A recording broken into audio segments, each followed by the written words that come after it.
I think the biggest issue we've got really is inflation. It's this massive $1 trillion spending, and that's, a lot of us are older, and if they don't stop this, this slush, that 24 billion you're talking about and all that, teacher, that's a slush fund. It's just a Chicago type politics for us, slush fund. Well, it's buying off union votes. Fund. At least Chicago has a fund. This is just printed. Well, anyway, if this, they keep spending like this, the Federal Reserve is going to start printing funny money.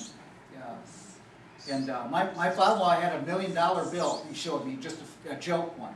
But that won't be a joke in about 2 or 3 years, because they'll pay me with those things, and I probably won't be able to afford to slip of paper. You know, that's, you know, and that has me very.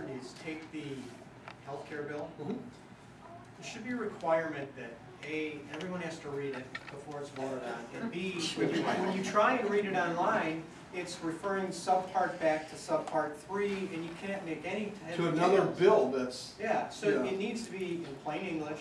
It needs to be, everyone that votes on it has to read it. Did you bring and it should be able to be understandable by general public. Did you bring the chart?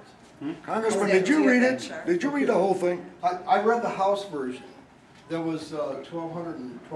Oh, that was small, wasn't it? It was a small. It blossomed up to about 2,000 pages. I saw your chart at the town hall meeting. Yeah, well, it's gotten even more complex. The new chart is even more.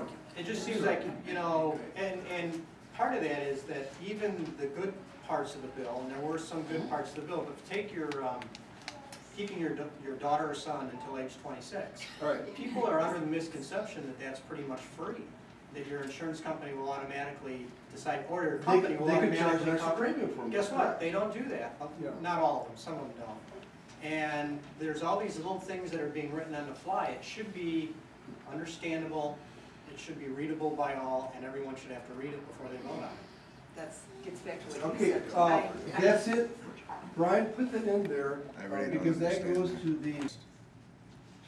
We got to balance the budget. I would suggest that you guys say, okay, we're going to go back to 2008 spending levels, and we're going to freeze this thing until the budget is balanced. Amen. Okay. We're going to extend the tax cuts. As one of my favorite people, Milton Friedman, said, taxation is not what we get taxed. Taxation is what the government spends. Whether it's deficit or not, you add the two together, and that's your level of taxation. Because sooner or later, somebody's going to have to pay that bill. And it's probably our kids, grandkids, and everybody else. So that will happen. I would say, okay, in the first year, every department in the government, in the federal government, should be audited by independent people and see where the heck this money's going. Because it's inconceivable to me that people can actually find places to spend that kind of money. It's incredible. I couldn't do it if somebody gave me $1 million and say, okay, you got to spend it in 3 days. I couldn't do it. And if you didn't marry somebody in 3 days, you want to get the money from your grandfather. There was a movie like that. Yeah. And you know, just audit these guys. Say what's going on here. And then I would freeze the hiring of the federal government in every department to go along with not spending more money than we did 2 years ago. And then some of the things in there that are not related to the budget. But I believe that if we don't take care of this, in 10 years, nothing else will matter. Defense won't matter. The borders won't matter. None of that stuff will matter because we will have completely become a Venezuela or a Greece, as you said earlier. And it's got to stop. It's got to stop. So I would eliminate, for example, the Department of Energy. Start thinking about what can you guys tie in your lives directly to what the Department of Energy has done for you? Zero. Nothing. Obstruction. Exactly. When there was no Department of Education, I got a lot better educated than now that there is a Department of Education. And those things don't make any sense. Get rid of them. Get rid of that stuff. Now, I know that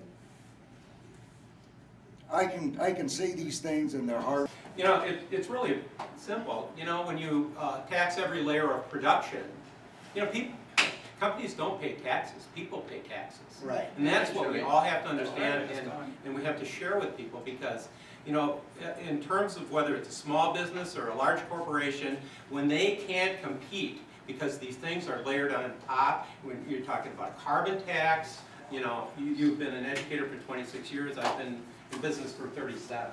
And when you've got to compete in the marketplace, and you can't do it anymore, you find a way to survive, whatever way is possible. I grew up with parents who cared about me, they instilled moral values in me, a strong work ethic in me, and nothing in this damn world is free, period. Freedom isn't free, and we need to stop the people from living off the system. Amen. Amen. And that also goes all the way up to the top. Exactly. These pensions have to stop. Just because you put in 2 years or 4 years or 20 years up there in the 435 room, that doesn't give you a free ride till the day you die. I don't have a free ride till the day I die. You know, we've got 26 years, 30 some years. I'm doing the same job for 34 years. I'm damn good at it. But I don't have a pension to fall back on when it comes for my retirement. And I can see where Social Security is right now. This year it's done. We have to stop the people from living off of us. We are paying into the system. We've been paying into the system for a long, long time.